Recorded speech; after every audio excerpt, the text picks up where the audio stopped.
yaqin o'rtoqli bo'lardi-da, ishligini bitirib bergunimcha boru meni jigarim, yaqinim, siz meni qiyomatli do'stimsiz deyishardi. Lekin ishini bitirib berasiz, ishini bitirib bergandan keyin topolmaysiz bo'ladi. Oradan ozgina vaqt o'tib sizni ishingiz tushsa boru, hech kim yo'qda yoningizda. Yolg'izsiz, hech kim sizga yordam bermaydi.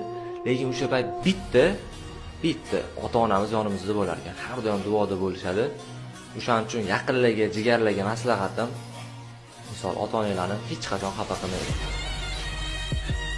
Men uchun jihoddan keyingi ikkinchi o'rinda turadigan eng o'lim uchun zo'r joy tirikchilik qilayotgan joyimda o'lishim degan ekan.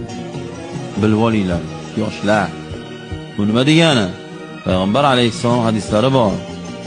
Halol mehnat qilib, ro'zg'orim, tirikchiligim deb olib tashlaydi, bas tirikchiligim deb pul topishda yurgan odam u Xudoning yo'lida yurganidekdir. Agar mabodo shu sa'y harakatida o'lsa,